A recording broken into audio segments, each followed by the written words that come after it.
En ce mois de février, nous adressons une prière particulière au Seigneur au sujet de la paix en Christ. Oui, la paix en Christ. Jean chapitre 14, verset 27. Jean 14, verset 27. Je vous laisse ma paix. Je vous donne ma paix. Je ne vous donne pas comme le monde donne. Non, non, non, non, non. Je vous donne comme le Père donne. Car Dieu a tant aimé le monde qu'il a donné son Fils unique. Dieu ne te donne pas ce qu'il a de trop. Alléluia. Non, c'est pas bien traduit. Dieu ne te donne pas ce qu'il a en trop. Ouais, Dieu te donne tout ce qu'il a. Alléluia. Le Dieu qui est sans limite. Imagine la paix qu'il contient en lui. Et quand il vient te donner la paix, il ne te donne pas la paix selon ta mesure à toi. Oui, un jeune enfant dira que bon, moi si j'arrive à avoir 100 $, je serai content.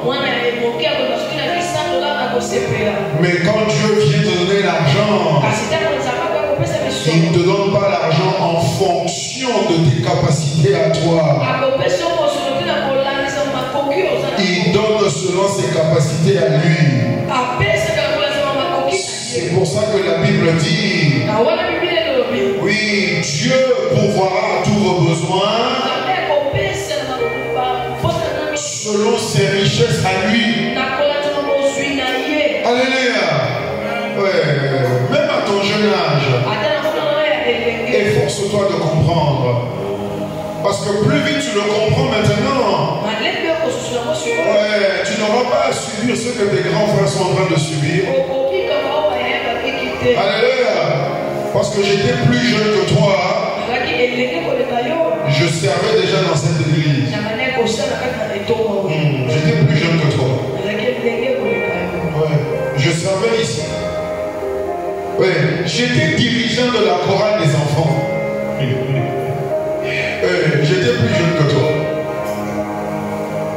J'avais 6 ans. 6-7 ans. Alléluia. C'est pas ça qui me rend parfait. Non, c'est l'Esprit de Dieu qui me perfectionne. Oui,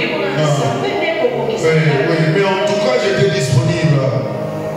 Donc Dieu, quand il te donne, c'est selon la source intarissable qu'il est. Donc la paix qu'il t'offre, ce n'est pas une paix que tu espérais avoir, mais c'est une paix qui est au-delà de toute mesure. C'est pour ça que ce passage dans Jean 14, 27 termine par dire que votre cœur ne se trouble pas et ne s'alarme pas. Tu ne vas pas t'alarmer, tu ne vas pas te troubler. Aujourd'hui, je ne m'alarme pas, je ne me trouble pas. Oh, je te remercie, Seigneur. Ma confiance et ma foi, mon espérance, ce qui me rend inébranlable, c'est la paix de Dieu en moi. Ce n'est pas la paix de l'homme, ce n'est pas la paix du monde, ce n'est pas la paix des Nations Unies, ce n'est pas les leaders là-bas à New York qui sont rassemblés qui vont m'assurer la paix. Oui, ma paix à moi commence à l'intérieur. Alléluia. La paix de Dieu commence à l'intérieur. C'est d'abord ton esprit qui a la paix. Ensuite, c'est ton âme qui a la paix. Et c'est ton corps qui demeure et vit et existe dans la paix. Ensuite, c'est ton environnement autour de toi qui commence à être affecté et transformé par ta paix divine. Alléluia. On va aller rapidement aujourd'hui parce qu'il y a des sujets sur lesquels on doit prier. Ouais, le temps est avancer. Il avance un peu, mais bon, voilà. Oui, nous allons voir 6 personnes. Il y a 6 personnes. Je voulais le faire d'une manière, mais Dieu m'a tout fait inverser. C'est pas grave. Oui, nous parlons de la paix. Mais pour avoir la paix, il faut se battre. Pourquoi il faut se battre? Parce que la paix parfaite, elle existe dans les cieux. Il n'y a pas de trouble, il n'y a pas de problème, il n'y a pas de rébellion. Oui, il n'y a pas d'opposition. Ouais, tout est parfait au ciel. Mais ici sur terre, tu as un adversaire, tu as un ennemi, tu as une nature qui ne te reconnaît plus comme celui que tu as placé comme chef de la terre. Tu as une nature, un monde qui est complètement déséquilibré. Tu as des insectes qui veulent te faire du mal.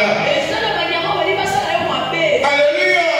Oui, tout est contraire à la paix de Dieu dans ce monde.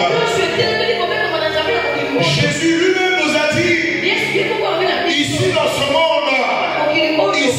monde sur terre, dans mon Congo ici, dans ce Kinshasa, tu auras des tribulations, tu auras des persécutions, tu auras des troubles, tu auras des tempêtes, tu auras des pluies, tu auras des vents. Oh, mais il a dit, n'ayez pas peur, parce que moi, Jésus, j'ai vécu le monde. Oui, et je suis ton exemple à toi. Alléluia. Oui, et donc c'est pour ça que pour que la paix de Dieu qui est censée être en toi, pour qu'elle puisse se manifester autour de toi, tu dois d'abord te battre. Alléluia. Tu ne peux pas être chrétien si tu n'es pas prêt pour le combat. Oh, je prie pour toi ce soir. Oui, tu vivras dans la paix, mais tu seras toujours réveillé. Alléluia. Oui, tu vivras dans l'abondance, mais tu seras toujours bien préparé. Si l'ennemi ose venir essayer d'entrer quelque chose, tu sauteras sur lui et tu le tailleras en pièces. Alléluia. Il ne faut pas dormir. Il ne faut pas dormir. Tu ne veux pas dormir. 6 personnes, 6 caractéristiques qui sont importantes pour ceux qui veulent avoir la paix de Dieu dans leur monde ici sur terre. La paix de Dieu dans ta famille. Oh, tu as besoin de la paix de Dieu dans ta famille. Oui, je ne sais pas si vous êtes à combien dans votre famille. Oui, c'est peut-être bien qui peut se comparer à moi. Parce qu'eux, ils sont nombreux. Oui, je suis vraiment bien. Oui, nous sommes à 8 enfants, du même père, de la même mère. 8. Moi, je suis le tout dernier. Moi, le dernier des derniers, le dernier. Alléluia. Nous sommes à 8. Oh, tu as besoin de la paix de Dieu dans une grande famille. Tu as besoin de la paix de Dieu. Alléluia. Mais je veux t'assurer une chose.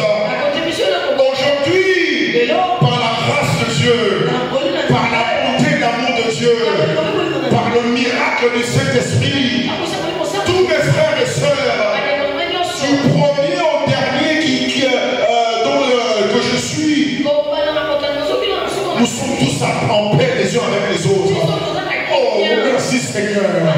Oui, nous sommes tous contents les uns avec les autres. Mais personne n'est fâché avec l'autre. Chaque fois que je vois mon frère, je suis content. Oui, quand j'appelle ma soeur, je suis content. Quand on se voit, on est content. Oui, je peux dire le Seigneur. Mais il y a eu des temps où ce n'était pas comme ça. Oh oui, Seigneur, pourquoi qu'est-ce qu'il y a? Oui, je vais le dire, oui. Il y a eu des bagarres. Oui, la famille pastorale. Oui, il y a eu des bagarres. Ne me regarde pas comme si j'étais un extraterrestre, quand tu as eu une famille parfaite. Alléluia. Oui, même Joseph.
Tu ne peux pas avoir la paix dans ce monde si tu n'es pas prêt à te battre. La Bible dit dans le livre de Proverbes, le livre de Proverbes, où est-ce qu'il est? Le livre de Proverbes, chapitre 27. Je l'ai marqué ou pas? Je l'ai pas marqué? Oh là, je l'ai pas marqué. Attendez, je vais le trouver. Le livre de Proverbes. Le livre de Proverbes, où ça dit une ville qui n'a pas de muraille.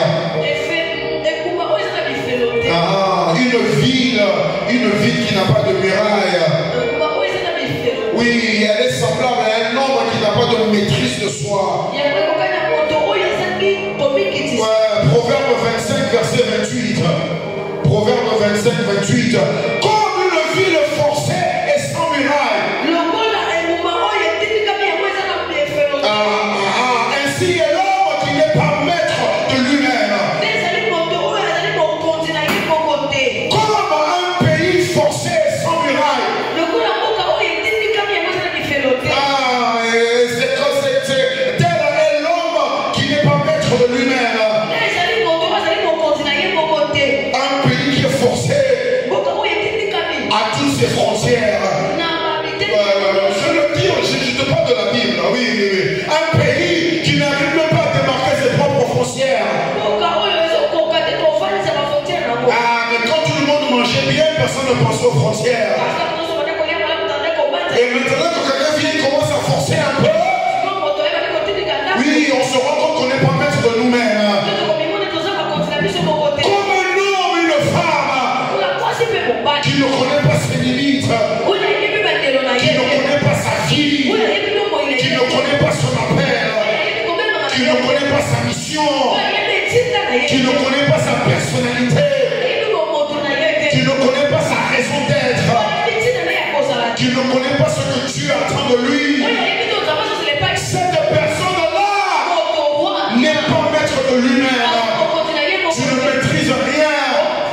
Tu es toujours en danger. Tout le monde peut te déranger quand ils veulent. Mais je prie, ça ne sera pas le cas pour toi en 2025. Alléluia. Oh, tu seras maître de toi-même. Tu seras maître de ta vie. Maître de tes pensées. Maître de tes désirs. Maître de ton avenir. Tu sais où est-ce que tu pars. Tu sais pourquoi tu fais ce que tu fais maintenant. Alléluia. Ouais, je dois avancer. C'est jeudi prière, Jean-Jacques. C'est pas jeudi enseignement. Ouais. Première personne que tu dois être pour bénéficier de la paix de Dieu dans ta vie, dans ce monde et dans ce pays. Rapidement, parce qu'il y en a 6. Genèse chapitre 14, verset 14 à 16. Genèse 14, 14 à 16. Genèse 14, 14 à 16. Écoute-moi, je vais lire. Dès qu'Abraham eut appris que son frère avait été fait prisonnier, donc Lot, Abraham, il a armé 318 de ses plus braves serviteurs qui sont nés dans sa maison. Et Abraham s'est mis à la poursuite des rois jusqu'à Dan. Alléluia. Le premier esprit, la première caractéristique, la première qualité que tu dois avoir pour jouir de la paix de Dieu dans ta vie, dans ta famille et dans ton pays.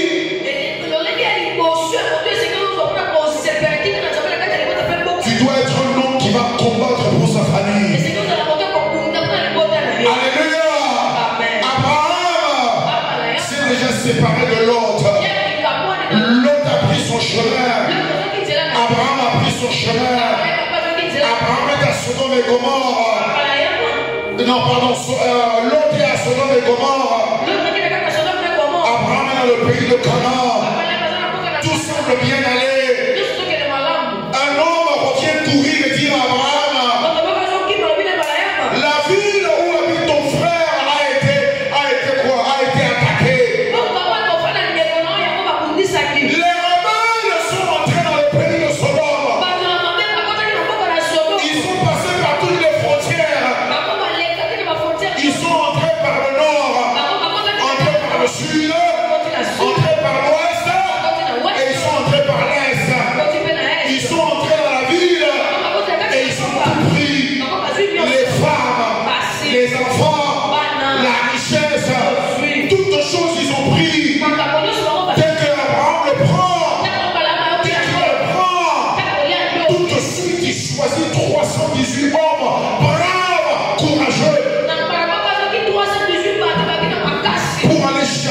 neveu. Pour que tu puisses suivre la paix de Dieu dans ta vie, tu dois être prêt à aller au combat dès qu'on t'annonce le danger. Alléluia! Abraham ne s'est pas mis à pleurer. Abraham ne s'est pas mis à réfléchir. Abraham a recruté les autres qui étaient là avec lui. Abraham n'a pas fait comme ce qu'on entend un peu ici au Congo ces jours-ci. Tu entends quelqu'un sur la moto, dès que quelqu'un fait comme ça, oh, quelqu'un en a l'est. Ah bon? Maintenant tout le monde va là à l'est. Alléluia! Mais Abraham n'a pas fait ça. Abraham n'est pas allé chercher chez le voisin. La Bible dit dans sa propre maison, je prie pour toi au nom de Jésus-Christ, que tu auras ce qu'il faut dans ta maison pour livrer le combat, pour aller libérer ce qui t'appartient, pour que tu puisses jouir de la paix. Ce n'est pas seulement qu'on vient d'attaquer toi.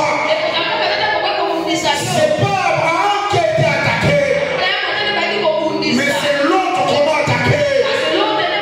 Abraham était déjà prêt. Abraham avait déjà une grande famille, enfin une grande maison, avec beaucoup de serviteurs. Oui, ces serviteurs lui obéissaient. Ça veut dire qu'ils étaient bien payés. Ça veut dire qu'ils ne manquaient de rien. Dès que Abraham a donné l'ordre, oui, tout de suite, les 318 ont répondu présent et ils sont partis à la guerre. Dieu te dit, la paix qu'il a mis en toi, pour que tu puisses l'assurer dans ta vie, dans ta famille, tu es prêt pour le combat. Tu es prêt le matin, tu es prêt le soir. Quand tu apprends une nouvelle, ta réponse c'est le combat. Ce ne sont pas les pleurs. Quand tu as un problème dans la vie, ta réponse c'est le combat. Ça veut dire en toi-même, tu as déjà ce qu'il faut pour résister. Au nom puissant de Jésus-Christ. Deuxième qualité qu'il te faut pour avoir la paix de Dieu. Exode chapitre 17. Exode 17, verset 8 à 10 et verset 14. Exode 17, 8 à 10 et verset 14. Ça c'est lorsque Amalek vient s'opposer à Israël dans le désert. Israël n'a rien fait à Amalek. Israël est sorti de l'Égypte et ils sont morts à Canaan. Ils ne sont pas passés dans le pays des Amalécites. Ils traversent le désert. Ils n'ont pas cherché des problèmes. Mais pendant qu'ils avancent, Amalek qui vient les barrer le chemin. Il dit vous ne passez pas. Je déclare sur ta vie, les hommes et les femmes, les situations et circonstances qui viennent se mettre devant toi en 2025. La maladie dans le corps, oui, les manques de salaire, les retards de salaire, les retards de traitement de dossier, tous viennent te bloquer le chemin et ils te disent toi là tu ne passes pas. Le Seigneur dit te réveiller comme il a réveillé Josué. Moïse a reçu instruction et il a appelé Josué. Il a dit choisis des hommes, sors et va combattre Amalek. Ça c'est quand tu combats l'ennemi, non pas seulement pour le battre, mais Dieu a dit quelque chose d'important. Dieu a dit à Moïse de dire à Josué, il y aura toujours la guerre entre Amalek et Israël, entre Amalek et Dieu. Alléluia! Tu seras toujours en guerre contre la maladie. Mais la guerre que toi tu mènes, ce n'est pas une guerre pour déterminer un vainqueur, mais c'est une guerre pour maintenir ta position de vainqueur. Alléluia! Parce que Jésus a dit, n'ayez pas peur, vous aurez le tribulations, vous aurez des problèmes, mais j'ai vaincu le monde.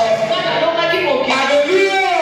Le Seigneur vient te dire ce soir, oui, Amalek te fait opposition. Ouais, je veux le dire, le célibat te fait opposition. Les études de Minerva te font opposition. Oui, la facture de la dot te fait opposition. Alléluia. Ta future belle famille est venue. Je ne traite pas la belle famille d'Amalek. Il ne faut pas aller raconter des histoires là-bas. Mais tu reçois une notice. Tu reçois la lettre. Quand tu commences à la lire, tu commences à transpirer. Tu dis, Seigneur, comment je vais faire? Au nom puissant de Jésus-Christ, le Seigneur te dit, sors, va le rencontrer. Ne reste pas chez toi. Ne te gratte pas la tête. Ne commence pas à avoir peur. Parce que tout ce qui se tiendra devant toi, c'est à toi de les combattre. Et c'est à toi de les garder en dessous de tes pieds. Au nom puissant de Jésus-Christ. La deuxième caractéristique alors, c'est comme Josué. Tu vas combattre l'ennemi qui vient se mettre devant toi pour effacer sa mémoire, pour enlever son souvenir, parce qu'il t'a poursuivi, parce qu'il s'est opposé à toi. Tu vas non seulement le battre, mais tu dois le mettre en dessous de tes pieds et le garder là-bas. Alléluia. Il faut que tu te réveilles. Il faut faire attention. Le chrétien devient souvent paresseux. Quand les choses commencent à bien aller, on commence à prier un peu moins. Quand on commence à avoir de l'argent, on vient peut-être en retard à l'église. Ne le fais pas. J'ai dit à un frère il n'y a pas longtemps, il a partagé un témoignage très personnel pour lui. Je le dis, c'est pas maintenant que tu baisses les bras. Prie encore 2 fois plus. Intensifie encore la prière. Si tu faisais 1 heure, on fait en 2 heures. Si tu avais 10 versets, prends 45 versets. Mets encore le feu. Il ne faut pas arrêter. Dieu a dit à Moïse et à Josué. L'Éternel dit à Moïse, écris cela dans le livre pour que le souvenir soit conservé. Et déclare à Josué, j'effacerai la mémoire d'Amalek de dessous les cieux. Les problèmes doivent rester en dessous de toi. Et c'est ta responsabilité. Eux viendront te déranger. Eux viendront te défier. Lève-toi comme un homme et va à leur rencontre. Fais comme David.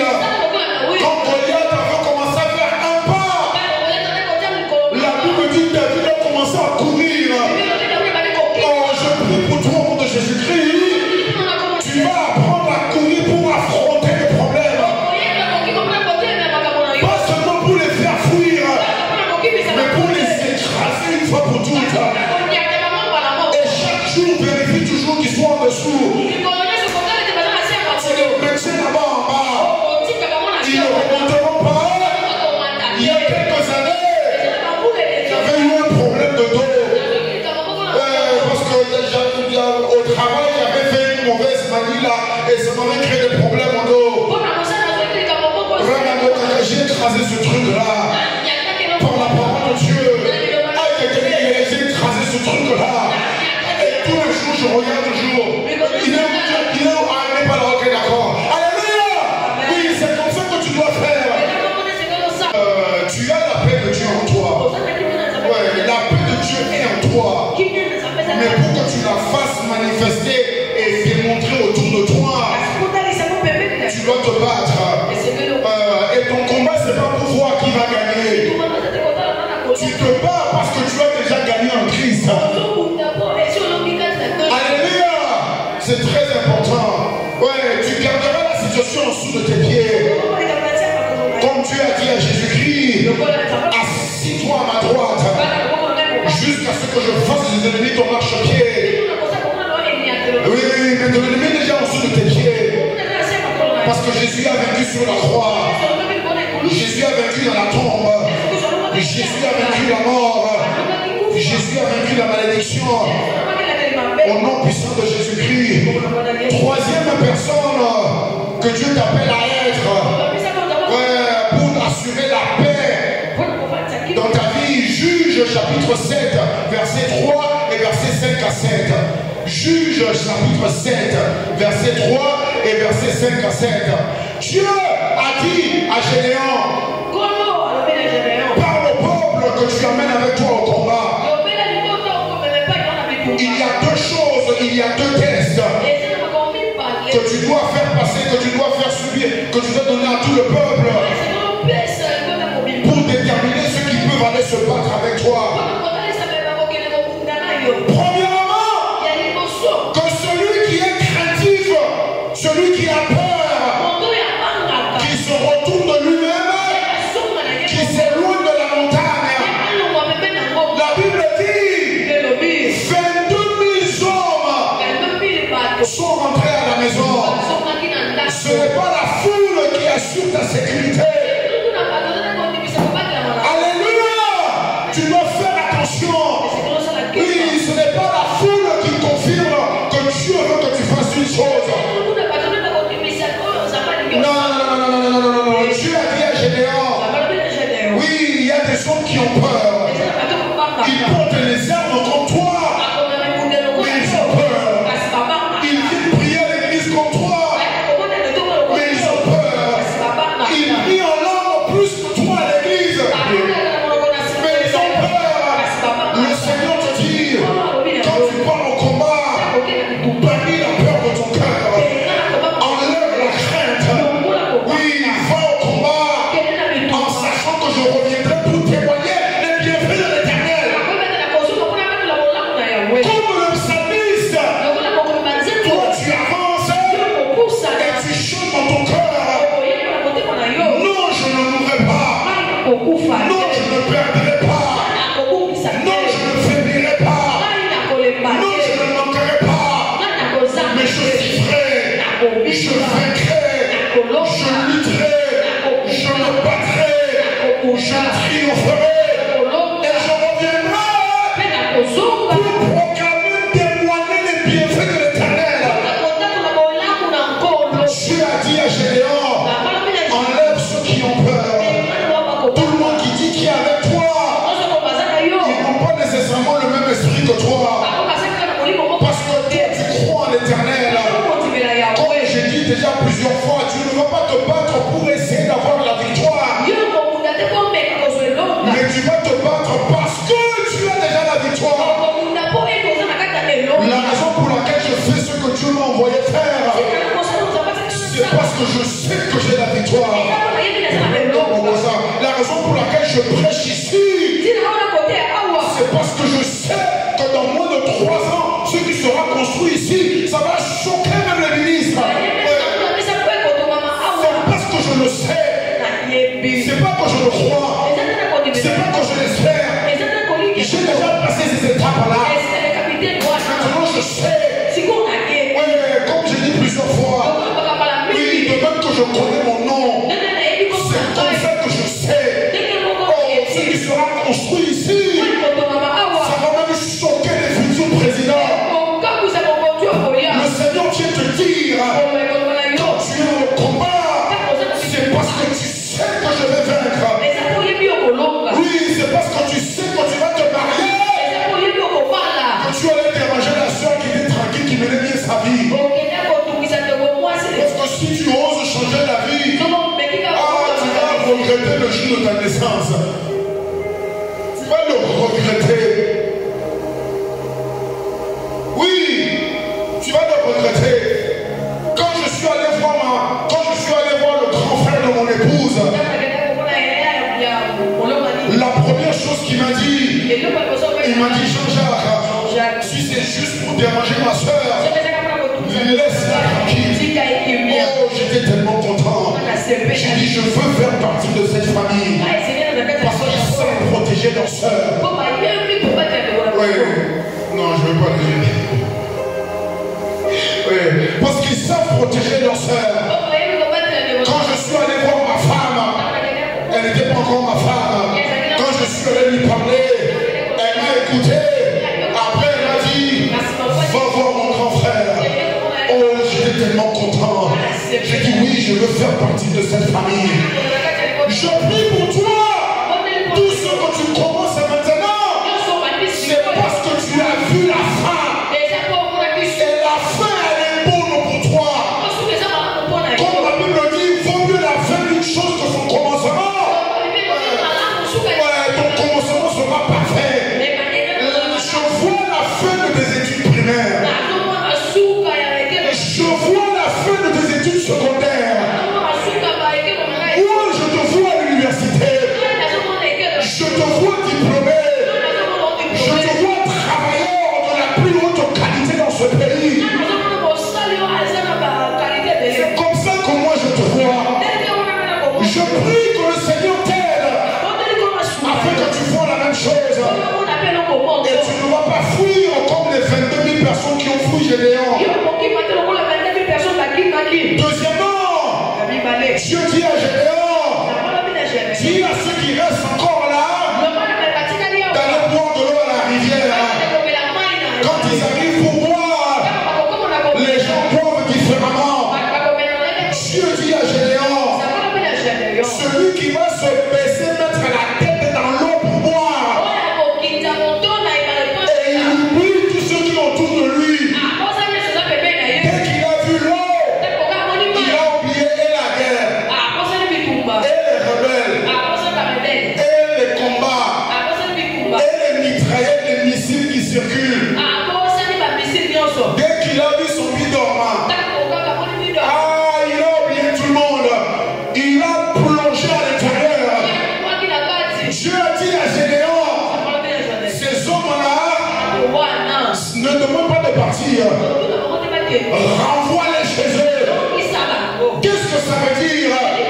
Dieu a dit à Gédéon, ceux qui vont se baisser comme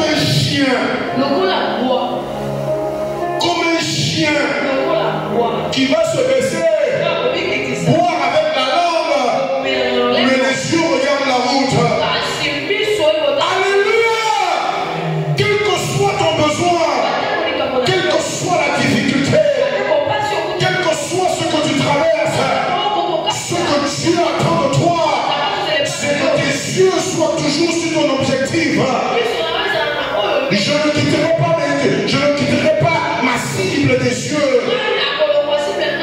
Les animaux prédateurs, les lions, les tigres, les guépards et tout ça là, une fois qu'ils ont fixé les yeux sur la cible, sur la proie, même si tu mets un hélicoptère devant eux, ils n'auront rien d'autre. Le Seigneur t'invite à avoir ce courage-là. Ce que Dieu m'a promis, ce que j'ai résolu de faire, ce que j'ai choisi de poursuivre, peu importe ce que je traverse, je maintiendrai mon corps et ma vie dans la discipline. Alléluia! Le Seigneur vient te dire, premièrement, il n'y a pas de craintif qui assure la paix dans la vie ou dans le monde. Deuxièmement, il n'y a pas d'indiscipliné qui assure la paix dans la vie et dans le monde. Ouais, dès que tu vois la nourriture, tu oublies tout. Au lieu de manger pour la santé, tu manges pour remplir le ventre. Après tu dis, hey, j'ai tellement mangé, j'arrive plus à bouger. Réponds-toi. Alléluia.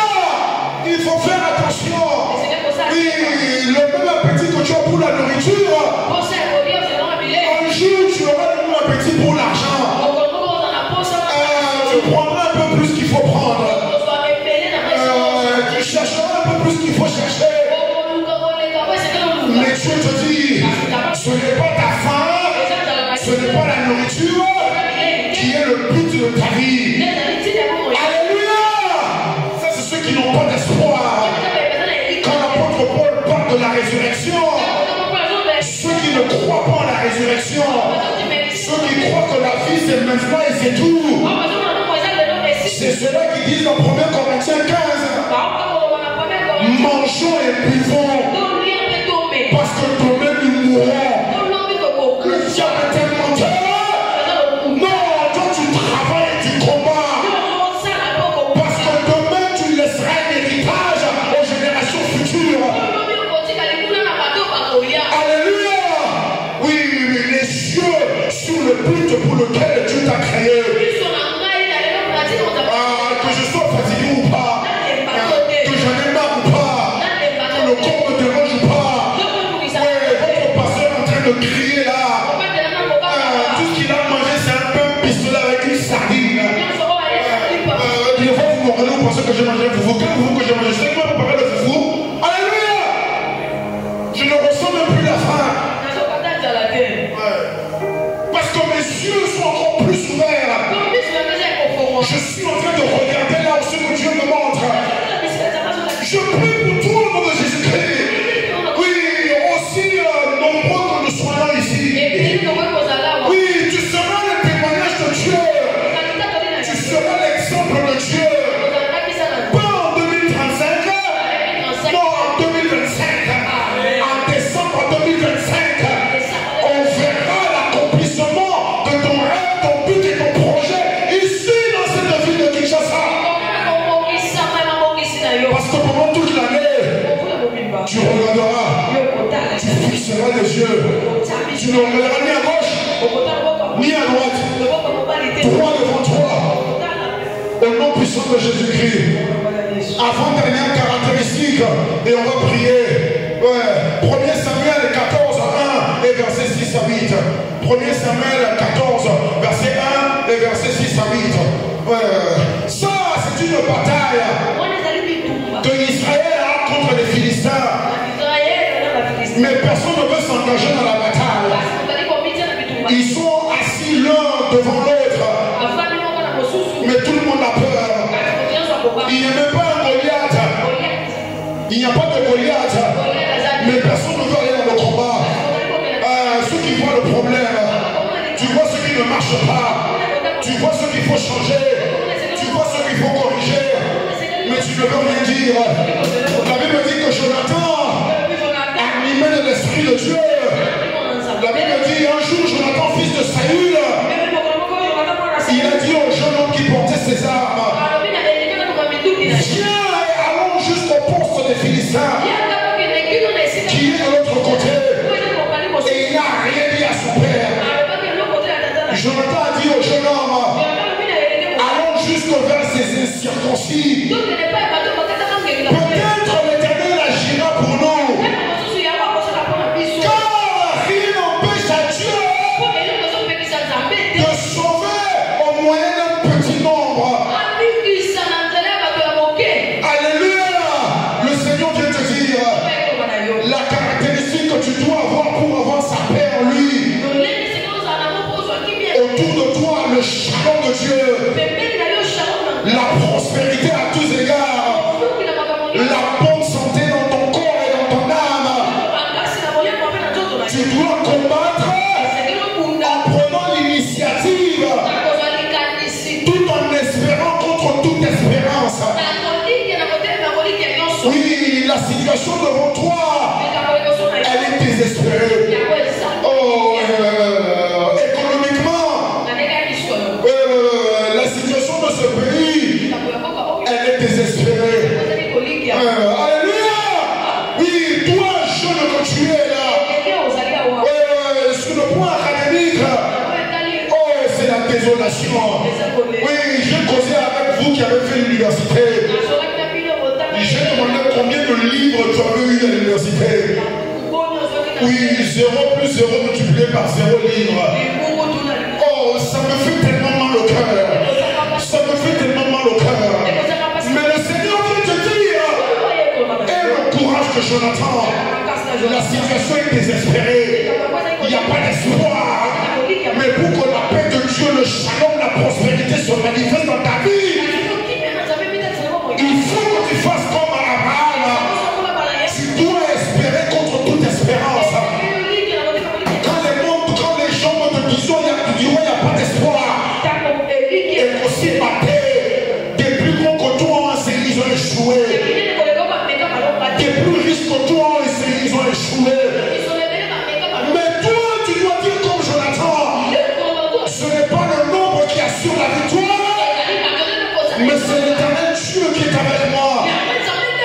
Le shalom de Dieu se manifeste pour toi en 2025. Parce que tu rentres dans les situations désespérées. Ouais, le commerce que tu fais là, prends le grand risque. Ne reste pas, oh, j'achète un chapeau, je vends. Arrête tes bêtises là. Va dans l'usine qui fabrique les chapeaux. Oui, achète ton billet pour aller en Chine. Ouais, ça commence à me fatiguer. On part à agence quoi? Va te faire ton passeport. Prends ton billet là en Chine. Tu n'as pas besoin de visa pour aller en Chine. C'est un accord que la Chine a fait avec le Congo. Qu'est-ce que tu attends? Qu'on vient te donner un passeport. Regarde la situation désespérée. Et je m'adresse à toi. Vous me regardez, moi je regarde la personne, vous me regardez. Tu regardes où? Regarde ici devant. Pourquoi tu regardes là-bas? Va sortir ton passeport. Ouais, prends l'avion, va en Chine. Même si tu n'as pas d'argent pour acheter, va visiter l'usine. Parce que la Bible te dit, tout lieu où foulera la porte de ton pied. Dieu te le donne. Au nom de Jésus-Christ, tu te lèves comme Jonathan. Et tu vas combattre la multitude d'armées. Parce que tu es déjà victorieux. 1 Samuel 17, 45 à 46. Ouais, ce soir, je crois que je sais pas prier pour toi. Ouais. Parce que la raison pour laquelle Dieu me dit de donner ces versets-là, c'est pour que tu rentres, que tu pries toi-même. Alléluia! Ça sert à quoi qu'on prie ici pendant 45 minutes et toutes les semaines tu ne pries pas? Ça sert à quoi? Ouais, parce que vous devez comprendre une chose. Ouais, un premier don que Dieu a donné à votre pasteur, c'est le don du discernement.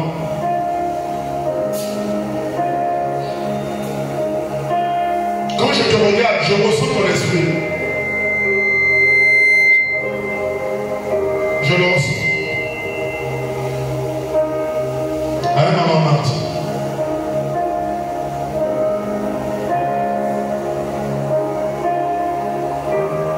Tu dois prier en disant les paroles de Dieu. Seigneur, je combats comme Jonathan contre toute situation désespérée. Je me lève avec ta parole. Ça va réussir. Ça va marcher. J'aurai l'argent. J'aurai ma maison. Cette année-ci, je sors de là où je suis. J'ai un endroit meilleur que celui-ci. Déclare-le. En présentant sa parole à Dieu. C'est désespéré, oui. Mais tu dois le dire. 1 Samuel 17, 45 à 46. 1 Samuel 17, 45 à 46. David a dit aux Philistins, Goliath, tu marches contre moi avec l'épée, la lance et le javelot. Moi je marche contre toi avec le nom de l'Éternel. Oui, l'Éternel des armées, du Dieu de l'armée d'Israël. Que tu as insulté. Cette caractéristique, c'est quand tu te lèves pour combattre pour ton pays et pour ton Dieu. Oui, qui est cet incirconcis? Qui est cet étranger qui va venir menacer l'héritage que Dieu t'a laissé depuis tes ancêtres? Qui va menacer l'héritage que toi tu es censé laisser à tes enfants?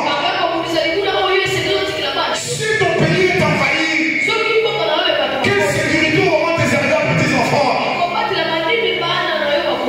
Alléluia! Si tu ne sais pas combattre pour eux, je me demande ta vie, elle sert à quoi? Oh, je te réveille ce soir. Je te réveille ce soir. Je te secoue ce soir. Tu pries, tu combats pour Dieu. Et tu combats pour le pays. Qui sont ces incirconcis? Ces personnes qui n'ont pas alliance avec cette terre. Ces personnes qui n'ont pas de pouvoir sur ta vie. Ces personnes qui ne sont pas responsables de ta vie, mais qui veulent t'imposer leur loi à eux. Tu enlèves leur fardeau dessus de toi. Aujourd'hui, ce soir, en 2025, tu vas couper la tête de ces Goliaths là. Tu vas foncer vers eux.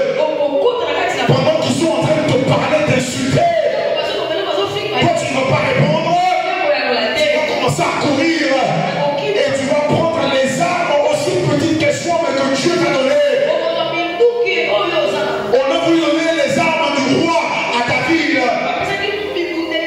David dit non, c'est pas avec l'épée. C'est avec la petite pierre polie là. Au nom puissant de Jésus-Christ.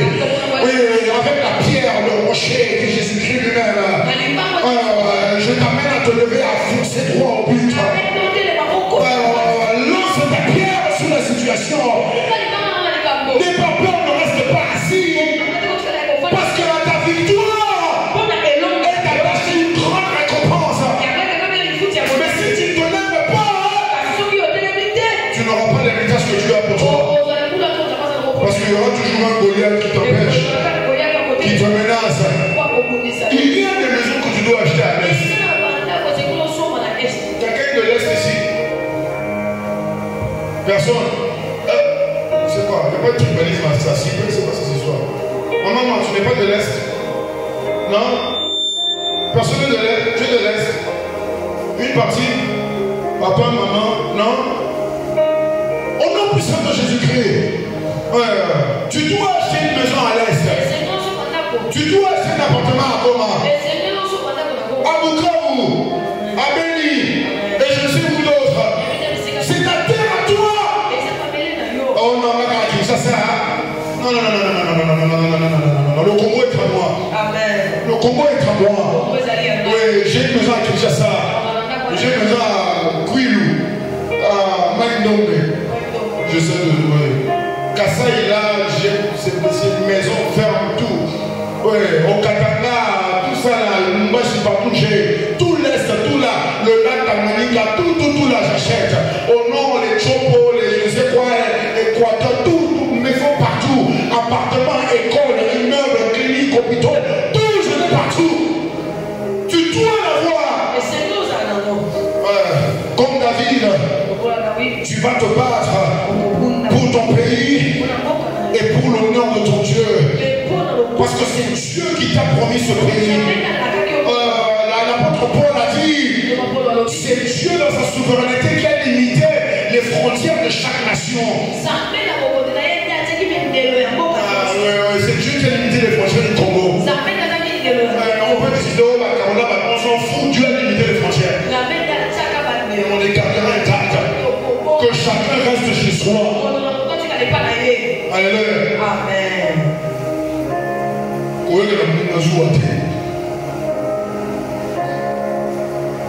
je sais qu'elle a peur que je fasse la politique. Dernière caractéristique que je veux prier pour toi. Oui, tu pourras prier toi-même comme moi si tu veux, mais je veux prier pour toi. Actes chapitre 25, verset 10 à 11. Je te donne ça, c'est pour que tu rentres prier à la maison. Ah, tu dois prier. Tu dois prier. Oui, la prière selon Dieu, c'est un combat spirituel. Parce que tu es en train de renforcer, en train d'établir, en train d'imposer, en train de faire asseoir, en train de décréter la parole de Dieu sur toi, la promesse de Dieu sur toi, la volonté de Dieu sur toi, au-dessus de tout ce qui se passe en ce monde. Je m'en fous de ce qui a été fait avant. C'est la parole de Dieu qui prospérera. Acte 25, 10 à 11. L'apôtre Paul est traduit devant le tribunal. On l'amène devant les gouverneurs. On l'amène devant les sacrificateurs. L'apôtre Paul le dit devant tout le monde. Je m'appelle à César. Ouais, vous tous petits là, vous n'êtes pas capables de me juger. Je m'en vais à la tête. Alléluia. Quelqu'un te dérange. Ne perds pas ton temps avec un petit démon. Jésus-Christ a dit, tu dois entrer dans la maison de l'homme fort. Ne le laisse pas venir chez toi. C'est toi qui dois aller chez eux. Tu vas le lier et tu vas prendre tout ce qu'il a. Au nom puissant de Jésus-Christ. Tu ne t'arrêtes pas au symptôme, mais tu retournes à la source. L'apôtre Paul a dit, je dois aller sur celui qui contrôle le monde entier. Parce que Dieu l'avait déjà dit. Je t'envoie à Rome. Ton ministère ne terminera pas à Jérusalem. Ton Dieu ne te mettra pas dans la petite famille où tu as commencé.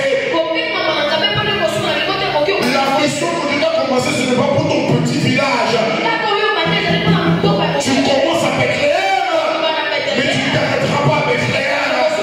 Tu commences petit, tu ne finiras pas petit. Mais pour aller à Rome, pour aller devant le chef, le président, l'empereur, il faut que tu te mettes devant les juges. Alors que tu es prisonnier, il faut que tu te mettes devant les magistrats.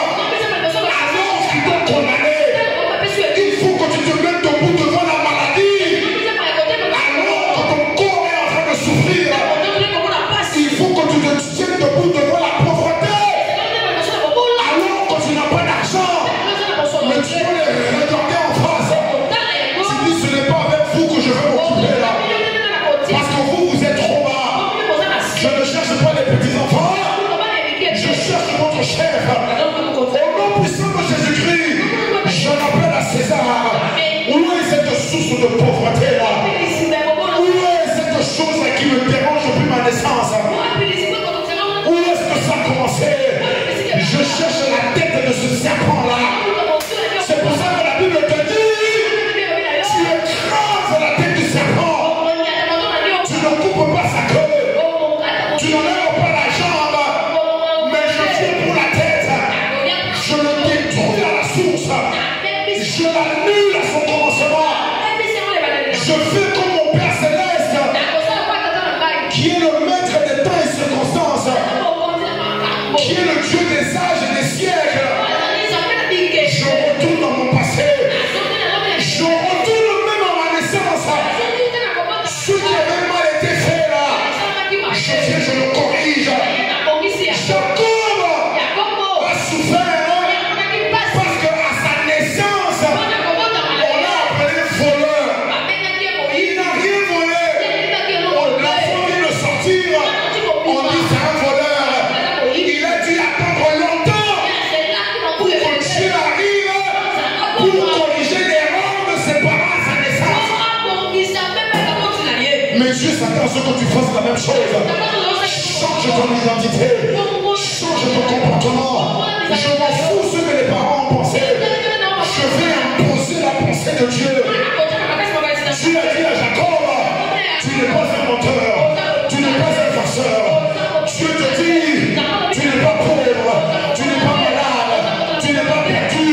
Mais tu es un prince avec Dieu. Il déclenche sur ta vie que ton origine, c'est la parole de Dieu sur ton existence.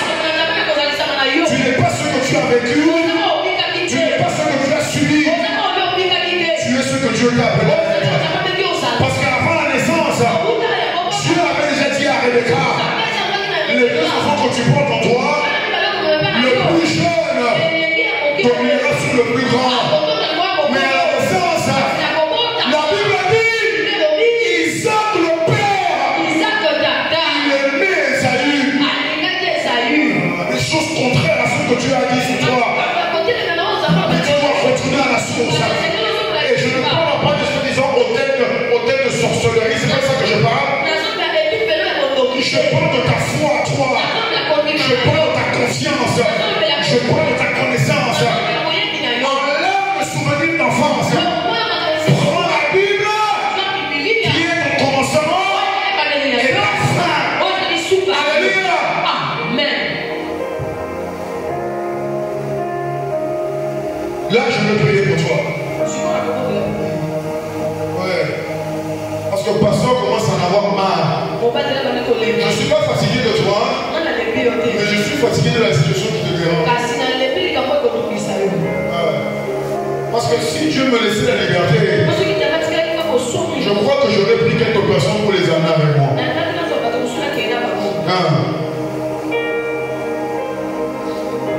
Mais ça, c'est la pensée humaine. Il y a des choses que tu dois apprendre à vaincre toi-même. Parce que moi qui te parle ici, il y a des choses que j'ai appris à vaincre moi-même. Papa n'était pas avec moi, maman n'était pas avec moi, mes grands frères n'étaient pas avec moi, mon jour n'était pas avec moi, même ma femme n'était pas avec moi. J'ai dû accepter de confronter Et c'est ça qui a créé l'espérance et l'assurance dans mon cœur en la parole de Dieu.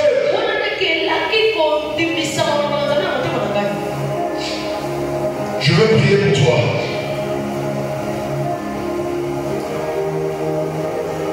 Joël chapitre 3, verset 9 à 11. C'est le seul verset sur lequel je veux prier. J'en ai 6 là, mais je vais prier sur celui-là seul. Ouais. Ce soir, c'est moi qui prie pour toi. Ne dis pas après, tu vas voir le cordon Shabbat, ou dis pas cordon. Je dis à la prière. Oh, ça va plus seulement, je dis, arrête cette bêtise là. Je vais te donner les sujets de prière. Va prier à la maison. Prie jusqu'à ce que le changement arrive. Trouve un jour dans la semaine où tu vas jeûner. Trouve un jour le mois où tu vas jeûner. Mais ton jeûne, ce n'est pas pour supplier Dieu. Ton jeûne, c'est pour imposer la volonté de Dieu. Parce que tu ne te rends pas compte à quel point le monde te résiste. À quel point la chair te résiste. À quel point la culture te résiste. À quel point les habitudes te résistent. Tu ne te rends pas compte. Tu dois prier. Joël chapitre 3, verset 9 à 11. Publiez ces choses parmi les nations. Préparez la guerre. Réveillez les héros qui s'approchent, qui montent. Tous les hommes de guerre qui sortent leurs épées. Et qui sortent leurs lances. Que le faible dise. Je suis fort. Hâtez-vous, dépêchez-vous et venez. Ne tardez pas. Je vais rester assis pendant trop longtemps. Oui, rassemblez-vous.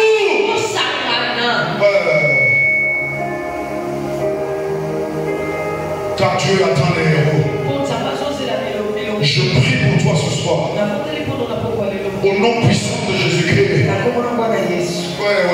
Une grande partie de ceux que tu connais sur toi n'a rien à voir avec ton identité prophétique. C'est pas papa qui a raison.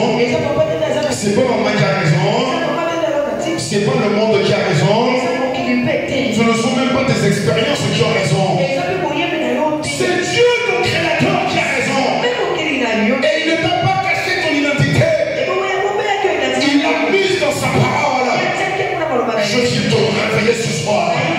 Le héros que tu es, le riche que tu es, l'intellectuel que tu es, l'homme d'affaires que tu es, la femme d'affaires que tu es, le multimillionnaire que tu es, l'homme et la femme plein d'amour que tu es, l'homme et la femme remplis du Saint-Esprit que tu es, l'homme et la femme qui démontrent l'amour de Dieu que tu es, l'homme et la femme qui est patient, l'homme et la femme qui est plein de bonté, l'homme et la femme qui donne avec générosité, l'homme et la femme libérateur que tu es.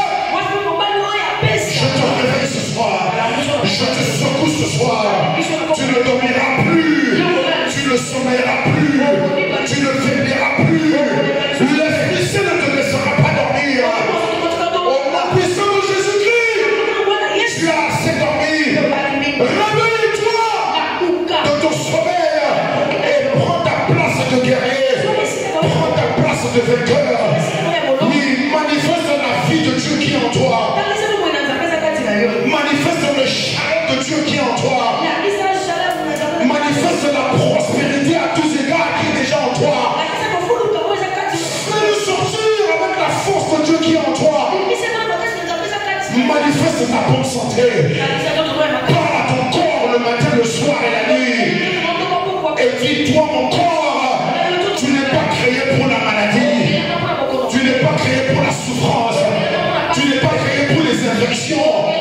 Tu n'es pas créé pour la faiblesse. Tu n'es pas créé pour le mal. Mais tu es le temple du Saint-Esprit. Dieu n'habite pas dans un palais qui est détruit. Quand le Seigneur a montré les cieux à l'apôtre Jean, oui, c'est parfait. Donc le temple que tu es dans lequel l'Esprit Saint qui habite, c'est un temple qui est parfait. Tu es en bonne santé. Les maladies ne viendront pas te chercher.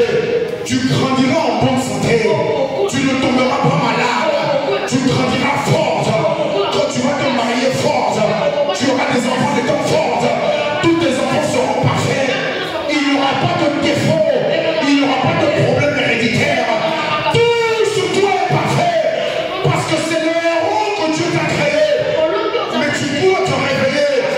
Parce que le monde cherche à te faire dormir. Le monde veut t'habituer aux circonstances. Le monde veut te dire ici c'est le Congo. De temps en temps, il faut avoir la malaria. De temps en temps, il faut avoir la grippe. Ce n'est pas ton cas.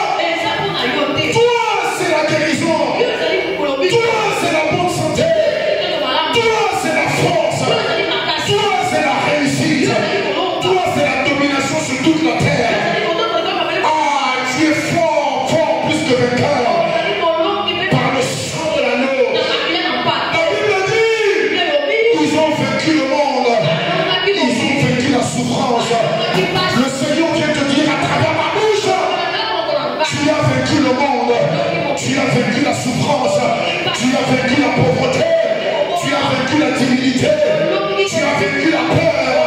Tu as vaincu le manque. Tu as vaincu le doute. Par le sang de l'agneau. Par l'alliance que Dieu a faite avec toi. Une alliance qui sort de sa source à lui.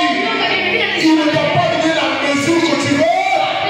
Il t'a donné la mesure sans limite. À sa taille à lui. Selon ses capacités à lui. Je le déverse dans ta vie au nom de Jésus-Christ. Ton esprit est réveillé. Ton âme est vivante. Oh matin, Dieu souffle dans tes narines. Tu es une âme consciente. Tu es conscient de qui tu es. De ce que tu as. De ce que Dieu attend de toi. Aussi petit que tu sois. Je te réveille au mystère de Dieu. Ici dans cette église. Dieu se manifestera à travers les enfants. Quand moi j'étais petit, Dieu faisait des miracles à travers les enfants. Quand moi j'avais 6 ans, j'ai expérimenté mon premier miracle. Quand j'avais 6 ans, je le déclare sur ta vie. Je m'en fous de la famille où tu viens. Mais c'est la parole de Dieu qui est puissante. La parole de Dieu qui est vivante. Plus tranchante qu'une épée à double tranchant. Et c'est avec cette parole-là, je viens tailler en pièces toute chose contraire à la pensée de Dieu sur toi. Tu es un vaillant héros. Un homme, une femme de miracle. Un homme, une femme d'exploit. Un homme, une femme d'amour. Un homme, une femme de bonté. Un homme, une femme de force physique. Tu n'es pas faible. Tu es fort. Tu n'es pas pauvre. Tu es riche. Tu n'es pas pécheur. Mais tu es saint. Tu es racheté. Tu es délivré. Tu es élevé. Tu es glorifié. Au nom puissant de Jésus-Christ, je te révèle ta destinée. Ce soir, je te révèle ta destinée. Comme un infirme qui est devant le temple. Tu es resté assis pendant trop longtemps. Ici à l'église, on attend, on espère, on demande, on vient mendier, on vient supplier. Tu n'as pas de mendier. La Bible dit, j'ai vu le lion manquer de nourriture. J'ai vu l'enfant du lion manquer à manger. Mais je n'ai pas vu le juste. Je n'ai pas vu le serviteur de Dieu. Je n'ai pas vu la servante de Dieu. Je n'ai pas vu un croyant. Je n'ai pas vu un vaillant héros en Christ qui était là à supplier l'argent pour un contrat. Qui demandait l'argent pour de l'eau. Je bannis cela dans ta vie au nom de Jésus-Christ. J'appelle à la pleine manifestation ta destinée prophétique. Tu n'es pas un mendiant, mais tu es un riche qui donne avec libéralité. Tu donnes à tout le monde. Tu donnes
Seigneur, je te remercie.